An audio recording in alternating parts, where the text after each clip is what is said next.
What would you do if a complete stranger on the street looked into your eyes and told you they held a secret that could rewrite your entire family's history? Seriously, pause for a second. What is the first thing that would go through your mind?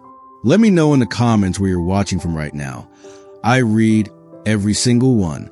Before we begin this incredible story of forgiveness and a promise kept across decades, make sure you're comfortable, because this one starts in the heartbeat of a busy city with a young woman named Chloe who was about to have her entire world stopped by a single gentle word. The city moved like it always did on a weekday afternoon. Fast, restless, alive. Traffic lights flickered from red to green. Car horns bled into each other, overlapping like clashing instruments in a chaotic symphony.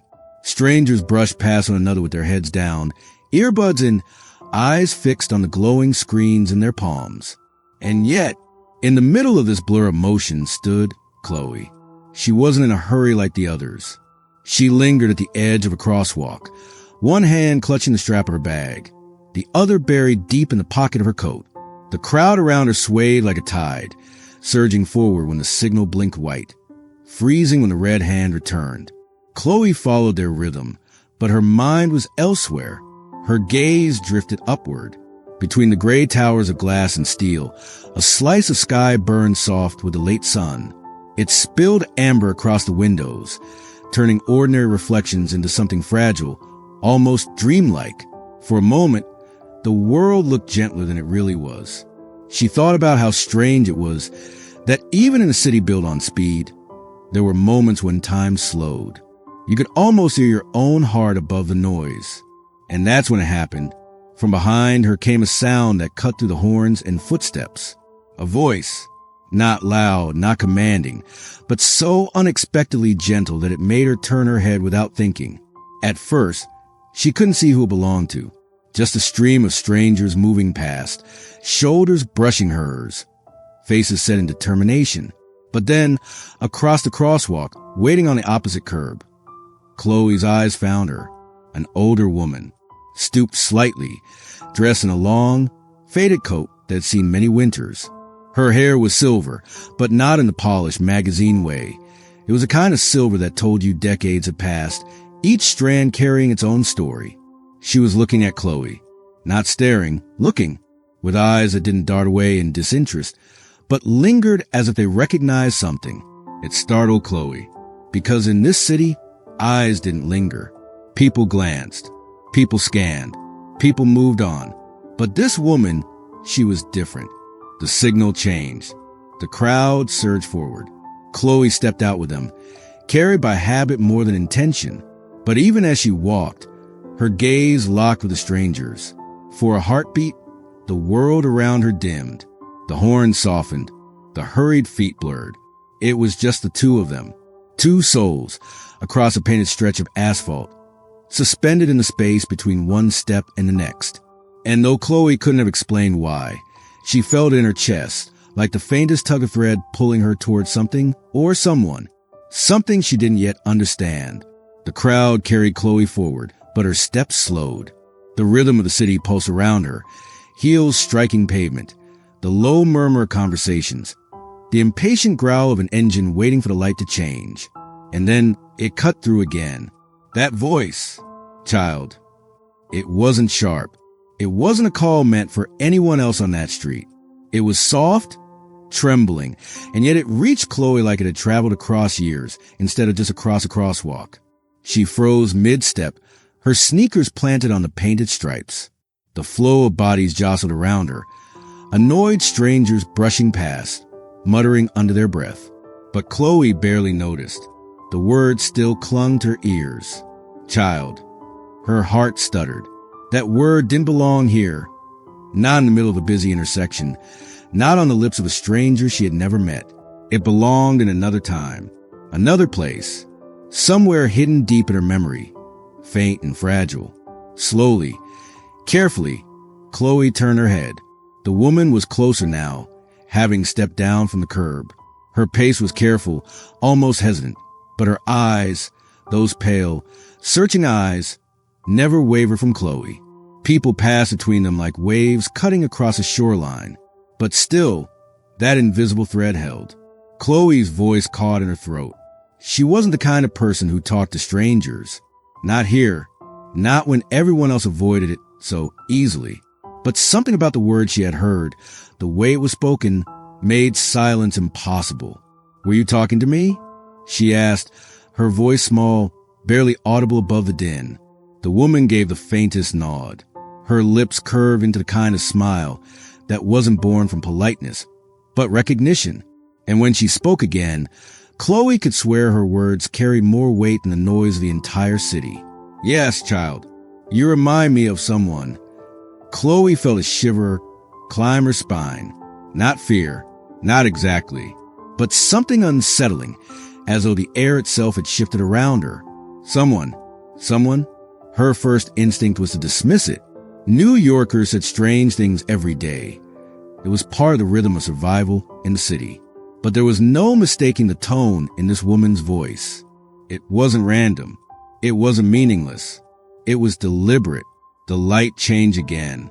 Cars idled, waiting impatiently as pedestrians continued to cross. Chloe remained in the middle, motionless, her bag strap cutting into her palm.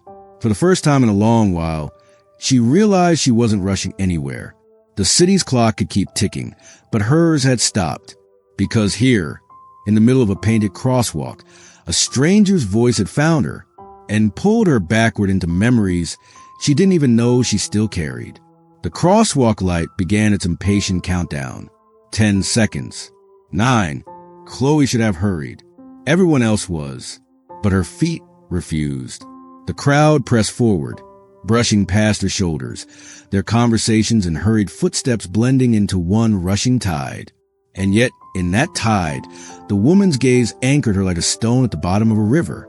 Chloe blinked hard, trying to steady herself. "Do I know you?" she asked, her voice trembling in a way she hadn't expected. The woman stopped just a few paces away. She wasn't tall, her frame fragile, almost bird-like, but she carried herself with a dignity that time hadn't stolen. Wisps of silver hair framed her face, and her hands clutched the strap of her worn handbag, as though bracing herself against the weight of the moment. Her lips parted. She didn't answer right away. Instead, her eyes studied Chloe with a focus that made her chest tighten. It wasn't the look of a stranger. It was the look of someone searching for pieces of a puzzle they once knew by heart. "You," the woman's voice caught, and she had to swallow before she tried again. "You have her eyes." The words landed heavily in Chloe's. Her eyes? Whose? Chloe's hand instinctively lifted to her cheek, as though she could feel the resemblance written there. "I'm sorry she began, but her words faltered, because in that instant, the street noise dimmed in her mind. The horns, the chatter, even the rhythmic thud of shoes on pavement. It all faded beneath the echo of what the woman had just said. "You have her eyes." The kind of sentence that carried a ghost inside it. Chloe felt her pulse quicken. She didn't know why she was trembling or why her throat felt tight. But there was something about the way the woman looked at her, something aching, almost desperate, that made her afraid to walk away. Her voice was barely above a whisper when she asked, "Whose eyes?" The woman's hand lifted slowly, hesitating midair before pressing gently against her chest, as though steadying herself from saying more than she should. Her name was Rose. The world tilted. Rose. That name wasn't unfamiliar. No, it was woven into her family like a thread pulled too tight. Rose had been spoken in hushed tones at dinner tables, mentioned only in fragments, like a chapter too painful to reopen. Chloe had grown up hearing of her, though never enough to truly know who she was. A sister, a daughter, a loss the family never recovered from. And now, this stranger in the middle of a crosswalk was saying her name aloud. Chloe's mouth went dry. "You knew? Rose." The woman's lips trembled into a fragile smile, but her eyes glistened in a way that made Chloe's stomach sink. "Knew her?" she whispered. "I loved her." The light changed again. Cars revved impatiently, the signal barking for them to clear the way. Someone brushed past Chloe roughly, muttering under their breath, but she barely registered it, because in the middle of all that noise, all that chaos, she felt something stir inside her, an impossible, unsettling recognition. This wasn't random. This wasn't chance. This woman knew Rose. And somehow, that meant she also knew Chloe. The crosswalk timer blinked again. Numbers dwindled. Crowds shifted. But Chloe didn't move. She couldn't. Her heart was hammering too loudly to let her legs carry her anywhere. The woman had said it so simply. I loved her. Not in the vague, casual tone of someone recalling a friend. No, this was something heavier. A confession wrapped in grief. Chloe tried to find her voice. You love Rose. But how? How do you know me? The woman hesitated. She opened her mouth, then closed it again, like the truth was a stone too sharp to roll easily off her tongue. And then, instead of answering, her trembling hand reached into the folds of her handbag. Her fingers searched carefully, almost protectively, until they drew something out. A small object, gold catching the afternoon light. Chloe's breath caught. The woman held it in her palm. A ring. Not flashy. Not modern. Just a curved band of soft gold. Simple but unmistakably old. Its edges worn smooth from years of touch. The light hit it perfectly, bouncing into Chloe's eyes. She knew that shape. She knew it as surely as she knew her own reflection. That... Chloe's voice broke, thin as thread. That looks like... Yes, the woman whispered, stepping closer, as though shielding it from the impatient crowd rushing around them. It's her ring. Chloe's world stopped. Her grandmother, her mother. Every family story came rushing back in fragments. That ring had been the spark of endless arguments. The heirloom everyone believed had been lost, stolen, or buried wrongly. It had torn at her family for years. And yet, here it was, not buried, not lost, alive, gleaming in the hand of a stranger. Chloe's mouth went dry. She couldn't look away. Her mind whispered the impossible. How could she have this? Why would she have this? Her voice trembled as she asked, "Where did you get that?" The woman's eyes softened. She looked down at the ring as though it were alive, as though it carried a heartbeat of its own. When she finally spoke, her words were almost reverent. "It was given to me," she said quietly. "Not stolen, not found, given by Rose herself." The sounds of the city seemed to blur around Chloe. Horns honked. A cyclist swerved past. The crosswalk timer restarted its impatient countdown, but all she could hear were those words. Given by Rose herself. The weight of it sank into her bones. That ring wasn't just a piece of jewelry. It was a key, and whatever lock it was about to open, Chloe realized she might not be ready for what lay behind it. The signal changed again. Crowds pressed forward, weaving around Chloe and the woman like water around a stone. Someone muttered an annoyance as they brushed past, but Chloe didn't notice. Her eyes were fixed on the gold ring glinting in that frail hand. Her voice, barely audible above the traffic, came out cracked. "Please, we can't talk here. Can we go somewhere quieter?" The woman hesitated, her gaze flicking nervously to the cars, the strangers, the rushing tide of footsteps. For a moment, Chloe thought she might refuse. But then, with a weary nod, she tucked the ring safely back into her handbag and said softly, "Yes, just lead the way." They slipped off the main street, Chloe guiding her toward a small cafe tucked beside an old bookstore. The noise of the crosswalk dulled with every step, until it became only a distant hum. Inside, the cafe smelled of roasted beans and warm bread. The low murmur of conversation filled the air, hushed compared to the chaos they had left behind. Chloe chose a corner table by the window, half hidden by a potted plant. It felt safe enough, private enough. They sat. Neither spoke right away. The woman's hands trembled as she wrapped them around the warm coffee cup Chloe had bought for her. Steam curled upward, blurring her lined face for just a moment.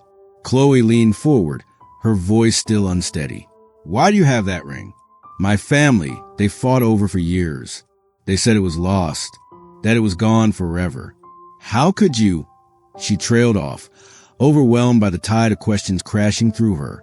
The woman set the cup down carefully. She folded her hands together on the table, as if steadying herself, and for the first time, Chloe saw her eyes clearly, tired, yes, but filled with something deeper. Not just sorrow, not just memory, but a kind of ache that comes from carrying a truth alone for too long. Her voice, when it came, was low but steady.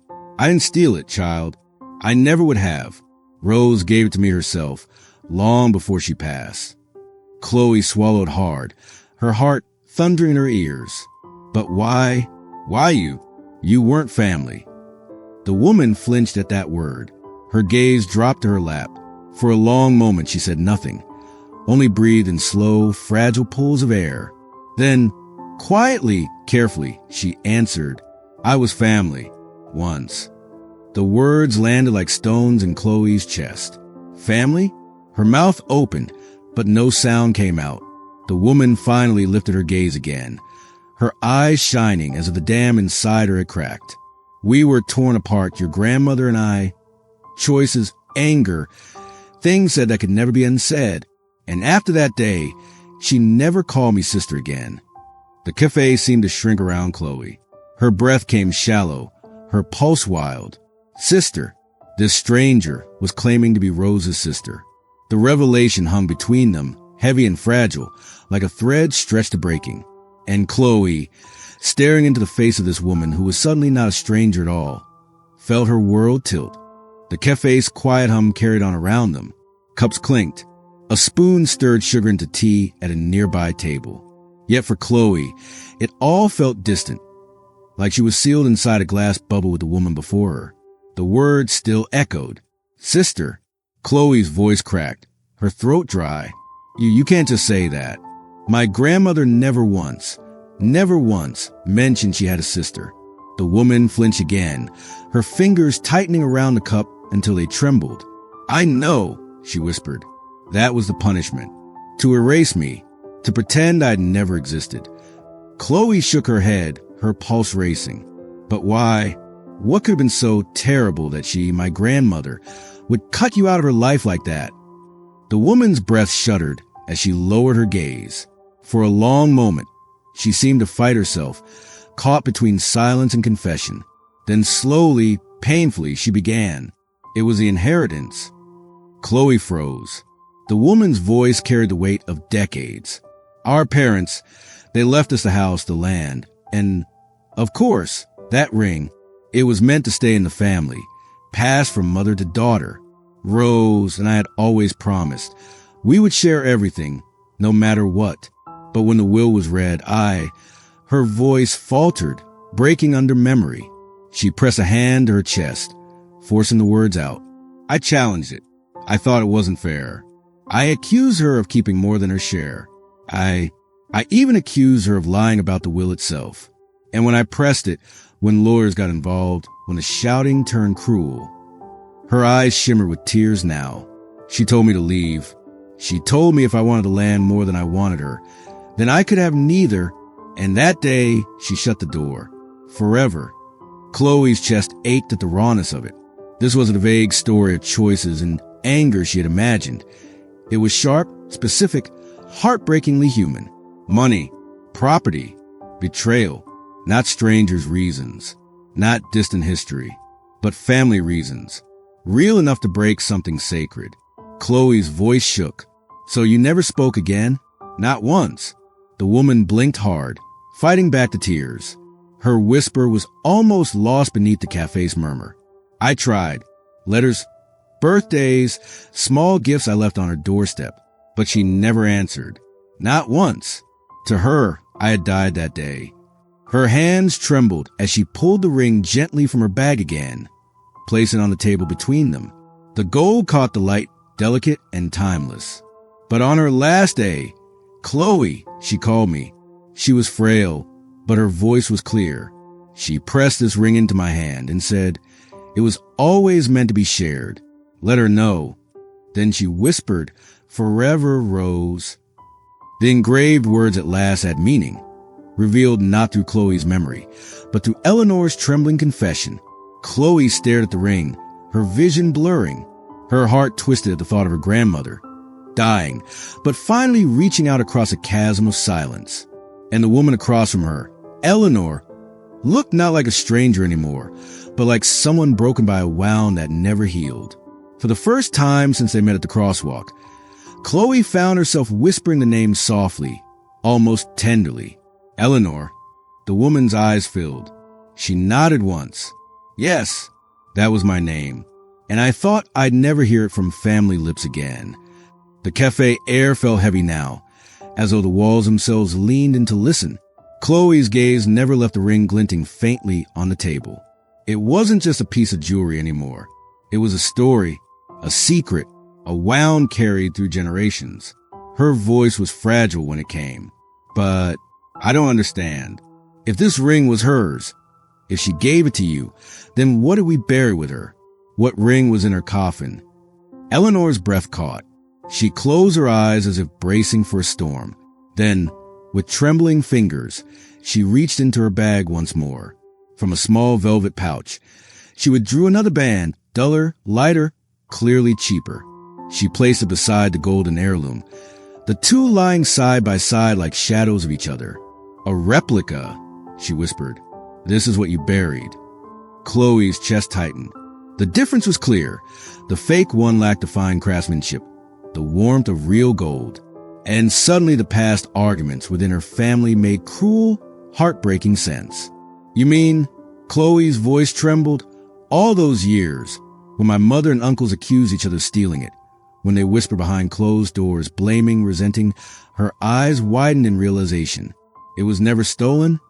Eleanor shook her head, grief etched into her features. No, it was never stolen. Rose gave it to me, and she asked me to keep it until the right moment. Chloe's throat closed. Then why let us bury her with this fake? Why let everyone believe it was gone forever? The older woman's hand hovered over the replica, her fingers barely brushing it, as though even touching it burned with shame. Because I couldn't bear to face them, she admitted softly. Your mother, your uncles, I knew what they thought of me. I heard the words whispered about me long ago. Greedy, selfish traitor. To arrive at her funeral and place this real ring on her body would have meant stepping into a room full of eyes that despised me. I was a coward, Chloe. I thought perhaps a replica was kinder. At least it allowed her to rest with the symbol, even if not the truth. Her voice cracked, tears slipping free now. But left your family tearing itself apart over a ghost. And that is a sin I have carried every day since. The weight of those words pressed down on Chloe. She thought of her mother's bitterness, the way the family dinner table had always carried an invisible crack when Rose's ring was mentioned. She thought of the shouting, the accusations, her uncle storming out one Christmas, her mother slamming doors. All of it over nothing more than silence and a replica. Chloe's hand, almost without realizing, moved closer to the golden ring on the table. You could have told them, she whispered. You could have spared them years of pain. Eleanor's face crumpled, her voice trembling with decades of regret. I know, I should have, but shame is a powerful jailer, child, and I was its prisoner. For a long while, neither of them spoke. The cafe noise filled the silence, the hiss of milk frothing, the scrape of a chair. But at their small table, it felt like history itself had been laid bare. Chloe finally lifted her eyes to Eleanor's, her voice unsteady but firm. Then maybe this is where it ends. No more ghosts. No more whispers. My family deserves to know the truth. The older woman's lips parted, her eyes widening with a fragile mix of fear and hope. She seemed almost afraid to breathe. You would tell them? Even after all this? Chloe looked down at the two rings again, one heavy with history, the other hollow with lies. And for the first time, she understood the burden her grandmother had tried to pass on in her final moment. Yes, Chloe whispered, her voice carrying both sorrow and resolve. Because secrets only bury love deeper, and it's time to bring it back to the surface. Eleanor's trembling hand reached across the table, resting lightly over Chloe's. Then perhaps Rose was right to trust you. The truth between them had shifted something in the air. The little cafe, once warm with chatter and clinking cups, now felt too heavy, too small to hold the weight of what had just been confessed. Chloe's pulse still raced, her mind replaying Eleanor's words about shame, replicas, and family ghosts. But another feeling crept in, something sharp, immediate. Eleanor's hand, still resting lightly on hers, trembled. The older woman's face seemed to pale beneath the dim cafe lights. Chloe noticed the way Eleanor's breath came shallow, the faint sheen of sweat at her temple. "Eleanor, are you all right?" Chloe asked softly. Eleanor tried for a reassuring smile, but faltered.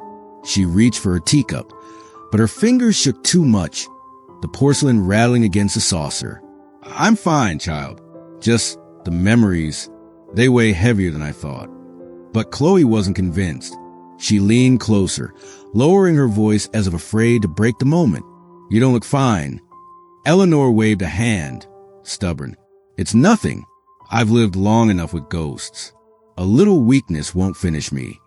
Chloe's heart tightened at those words. For all her strength of spirit, Eleanor suddenly seemed so fragile, like a candle that could flicker out if the wind pressed too hard. The sight stirred something fierce in Chloe, something protective. She pushed back her chair. "Come on, we're leaving." Eleanor blinked, startled. "Leaving?" "Yes, to get you checked. A hospital, a clinic. I don't care where, but not here." Eleanor gave a tired laugh, though it sounded more like surrender than humor. "Stubborn girl. You sound just like her." Chloe froze, the echo of Rose's presence in those words tightening her throat. But she didn't argue. She helped Eleanor to her feet, careful with the frail arm that trembled under her guiding hand. The cafe door chimed as they stepped back into the world. Outside, the street still pulsed with life. The honk of cars, the buzz of people, the blur of neon lights. But Chloe felt strangely detached from it all. Her focus was singular, keeping Eleanor steady, keeping her safe. The walk to the curb was slow, each step deliberate. Eleanor leaned heavier than she admitted, her breath short, though she tried to mask it with small comments about the weather, about the city, even about Chloe's shoes. Anything to hide the truth. But Chloe wasn't fooled. When she hailed a cab, she caught Eleanor's gaze and held it. "No more secrets. Not about the ring. Not about you. You need help." Eleanor sighed, too tired to resist now. Her eyes glistened in the glow of the passing headlights. "Perhaps you're right, child. Perhaps some burdens are too heavy to carry alone." The cab pulled up. Chloe guided her gently inside, sliding in beside her. As the city light streaked past the window, Chloe found herself holding Eleanor's hand without thinking, as though afraid she might slip away in the blur of the night. Neither spoke much on the ride. The silence wasn't heavy. It was fragile, a thread stretched thin, but beneath it was something new. A promise, a bridge. By the time they reached the hospital, Chloe knew this wasn't just about uncovering family secrets anymore. This was about holding on before it was too late. The hospital room was quiet.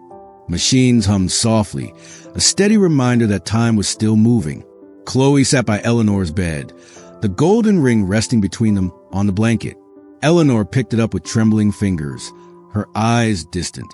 "Do you see this band, child? Smooth, simple, but hides more than it shows." She turned the ring carefully, revealing the inside curve. The faint engraving caught the light. "Forever, Rose."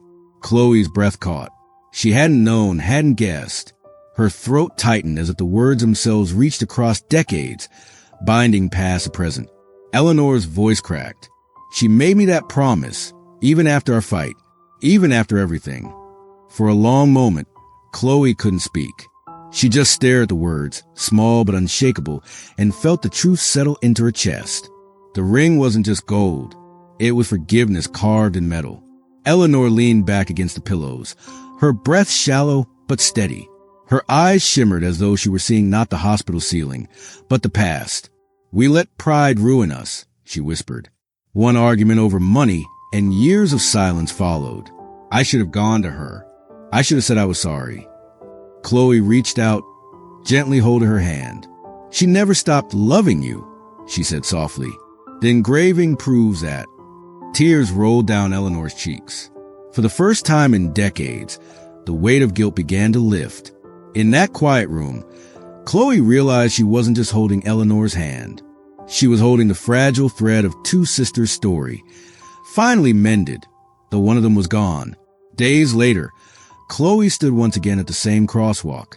The city rushed around her, cars honking, strangers passing, yet all she could feel was a weight of memory.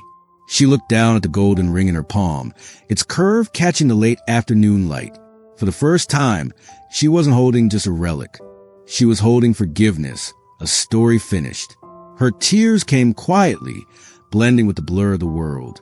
And somehow, the noise of the city felt softer, almost reverent, as though it too understood what had been lost and what had been found. Chloe stood outside the hospital, the fading sun casting gold across the city skyline. She whispered her aunt's words one last time, "Forever, Rose." Then she slipped the ring onto her finger, not as a burden, but as a promise to carry the truth home, a promise to heal what had been broken. And as she walked forward, her steps felt lighter, like she wasn't walking alone anymore. And so, a single moment of connection on a busy street mended a fracture that decades of silence could not. It makes you wonder, doesn't it? What hidden stories are walking past you every single day? What simple act of kindness could be the key to someone else's healing? If you want to be here for the next one, make sure to subscribe to Heartfelt Tales TV and turn on notifications so you never miss a story. Now, we'd love to hear from you. Tell us in the comments, what would you have done if you were Chloe? Or is there a Rose in your own family's history? Thank you for watching. Remember, every heart has a tale. Until next time,